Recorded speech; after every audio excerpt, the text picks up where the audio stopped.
Well, in our Chapter 10 review, we sure were working hard. Chapter 10 had to deal with VLANs and trunks and ether channels. Oh my, yeah, lots of stuff going on in Chapter 10. In Chapter 11, we get a little bit of a break once again. That's right. This is the only lab in the chapter, and when that happens, we're typically going to be kind of held by step-by-step hand holding so that we can get the lab done. But I'm telling you, I'm so glad we have this lab, because a lot of times what can happen is you can think like, oh, it's going to be about layer 2 discovery protocols. That means CDP, or link layer discovery protocol, LLDP. Oh gosh, that's like super easy. And then sure enough, you will forget a command, or maybe forget how to verify, and you'll struggle a little bit. So I'm personally glad that we're looking at CDP in this lab, because I never mess with it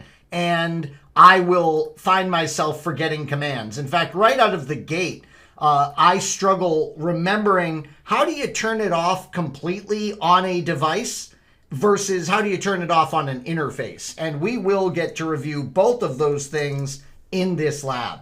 Notice we are asked to use the CDP run command to enable CDP on R2. Okay, so it is the run command, CDP run, that we use to enable it on an entire device. By the way, can we confirm that it's off? Well, sure we can. Yeah, so show CDP confirms that it's off. And I think I would do this in the exam environment. Yeah, I could see myself wanting to make sure that it's truly off, and that helps make sure that I'm on the right device. So it looks like what we would do is no CDP run, and then end, and then save. And actually I would do a show CDP before I save, and look at that. What did I tell you? We are, oh, I did the command wrong. See that? I knew I would struggle with this. CDP run, yeah. Look at that. I'm so used to turning it off that I was not turning it on correctly. Yeah, we're used to disabling CDP. So rare that we would be enabling it like this. But now I can confirm we've got it turned on. Boy, this is kind of trivia. I wouldn't have gotten this trivia question right. What interval does CDP send packets on? I must admit I forgot that was 60 seconds. There's a hold time value of 180 seconds. And, oh, it's a fancy version 2 of CDP that is used. All right, so I did turn on CDP successfully on the R2 device. Step 2, use the show CDP neighbors command on switch 1 to verify your configuration. Okay, well, this will be interesting. Will we see the R2 device right away? And will we see the R1 device? So always take a look at your topology. I strongly recommend this. And before you run a command, just think for a second what you expect to see. So I would expect to see both the R1 and R2 in this output, and it's not the show CDP command, it's show CDP neighbors. Yeah, show CDP neighbors, and I think there's even a detail, but we don't typically need the detail command. I'll show you the one exception on that in a moment. So look at that. It is exactly what we would expect to see. One of the other things that you see me do with CDP that's real important that you get in the habit of is, remember, what is the local interface and what's the remote interface? Yeah, so it does say local interface, so that will really help you to know that on this local switch, Fast Ethernet 0/1 is the port that leads out to R1. Fast Ethernet 0/2 is the port that leads out to R2. And what are the ports on those routers that are in use? It's the gig 0/0 ports. Now, if I run a detail, one of the reasons you might need to do this is because you need the IP address. Yeah, so that's a common reason we would do a show CDP detail, is we need to get the IP address out of one or more of those routers that we are connected to. Well, we didn't make a single change here, but notice what I do. I save my configuration before I close up the window. Yeah, that's just what I do all of the time. I'll stop bringing it up in videos because you must be getting annoyed by it. Then again, I won't stop bringing it up in videos just in case someone watches only one video. I want them to get this tip. All right, step 3, use the no CDP enable command on R1 to disable CDP on the gig 0/0 interface. Oh, so look at that. Now we decide we want to trim CDP off just one interface. How do you do that? Well, you're going to go into the interface configuration mode. That's step 1, interface gig 0/0. And then what you're going to do is you're going to make sure you're on the right interface and the right device, and then you're going to type no CDP enable. So that's how we trim it off of an interface. And then I can do my show CDP. Now look at this. It shows me that I'm still running CDP in general. Yeah, CDP is still enabled on the device. So how am I going to confirm it's turned off on the interface? Well, you guessed it. It's the show CDP interface command. By the way, I wasn't 100% certain this would work. I sure was hoping that it would. Yeah, it's been so long since I played with CDP, I have forgotten, but I figured, well, it's Cisco, and kind of common sense tells me that they would have a show CDP interface command. And look at this. Oh boy, wait a minute here. I'm on R1. We disabled it on the gigabit 0/0 interface, and it's telling me that it's sending CDP packets every 60 seconds. What in the world is happening here? What in the world is happening here? Did I get the command wrong again? Let's do a show run, and on gig 0/0, no CDP enable. Well, what the heck is going on here? Let me do this. Let me do interface gig 0/0 shut, and then no shut, and then end, and then show CDP interface. Look at this. Wow. What in the world is going on here?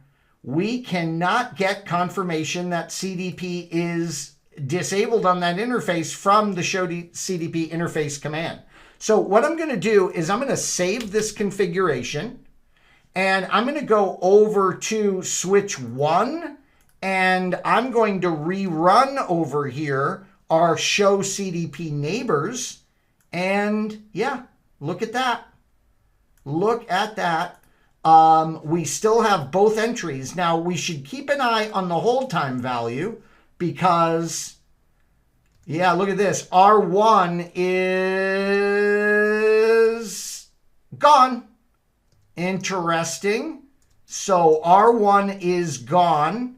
It does appear that we trimmed off CDP properly. It's just that, wow, as we saw, and it may be a little packet tracer glitch. Let's take a look. Yeah, it shows CDP as alive and well and totally happy on that interface. This command is giving us erroneous output. And my guess is that's a little packet tracer glitch right there. But the great news is we know that we did it right. Thank goodness we had that confirmation of going over to switch 1 and seeing that R1 disappear. So I feel good enough there to move on.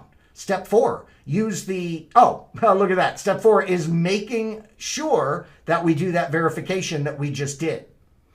All right, we're going to go to R3 and we're going to disable gig 0/0 over there for CDP. Now, once again, I'm going to go over to this switch and I'm going to make sure show CDP neighbors. I'm going to make sure that the R3 device is truly there.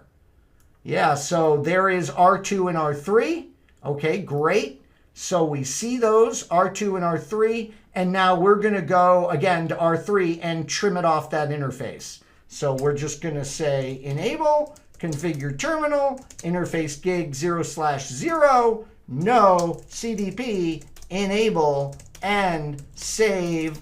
And I don't think we're going to have any luck with the show CDP interface command. It's going to make us believe that CDP is still running on the interface, even though it isn't. Wow, pretty crazy. Did I save my config before I left? I don't think I did. That's something I need to do.